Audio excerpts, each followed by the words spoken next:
সাবেক রাষ্ট্রপতি মোহাম্মদ শাহাবুদ্দিনের বঙ্গভবন ছাড়ার প্রস্তুতি সম্পন্ন হয়েছে। আজই বঙ্গভবন ছেড়ে গুলশানে তার নিজ বাসভবন গ্রিন ভিলায় উঠার কথা রয়েছে তার। সেখানে বাড়ানো হয়েছে নিরাপত্তা। এর আগে গুরুতর শারীরিক অসুস্থতার কারণ দেখিয়ে শুক্রবার স্পিকারের কাছে পদত্যাগপত্র জমা দেন মোহাম্মদ শাহাবুদ্দিন। পদত্যাগপত্র জমা দেওয়ার পর থেকে বঙ্গভবনেই আছেন মোহাম্মদ শাহাবুদ্দিন।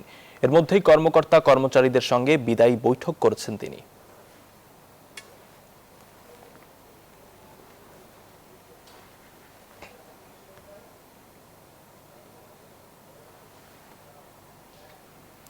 এ বিষয়ে আরো জানাতে আমাদের সঙ্গে যুক্ত হচ্ছেন সহকর্মী রাজু মাহমুদ। রাজু, পদত্যাগ করা রাষ্ট্রপতি মোহাম্মদ শাহাবুদ্দিন কখন বঙ্গভবন থেকে বিদায় নিতে পারেন, আর সবশেষ তথ্য আপনার কাছে কি আছে এই বিষয়ে আমাদেরকে জানাবেন। ধন্যবাদ আসিফ। আপনি যেমনটি বলছিলেন যে আসলে সাবেক রাষ্ট্রপতি মোহাম্মদ শাহাবুদ্দিন তিনি গত শুক্রবার স্পিকারের কাছে তার পদত্যাগপত্র জমা দেন। সে জমা দেওয়ার পর তার গুঞ্জন শুনছিলাম আমরা যে তিনি বঙ্গভবন কবে ছেড়ে বের হবেন সেই বিষয়ে যদি একটু বলে রাখি।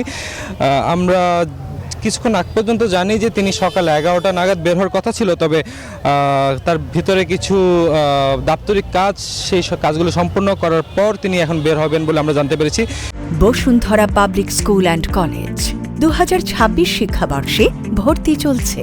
সেই সময়টা যদি বলে রাখি, সেটা 1টা থেকে 1:30টার মধ্যে তিনি বঙ্গভবন ছেড়ে তিনি তার গুলশানে যেই ব্যক্তিগত বাসভবন আছে সেই বাসভবনে যাওয়ার প্রস্তুতি নিয়েছেন বলে আমরা জেনেছি।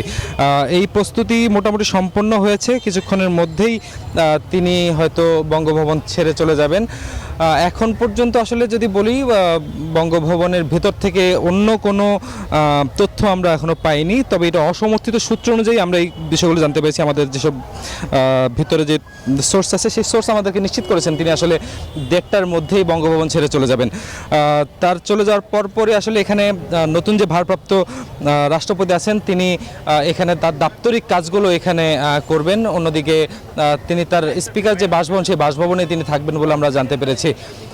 আসিফ, আসলে এই বিষয়ে বেশি কিছু এখন পর্যন্ত আমরা জানতে পারিনি, তবে জেনে অবশ্যই আমরা জানাবো। আমার কাছে এখন পর্যন্ত এই ছিল সর্বশেষ। জি রাজু, ধন্যবাদ আপনাকে।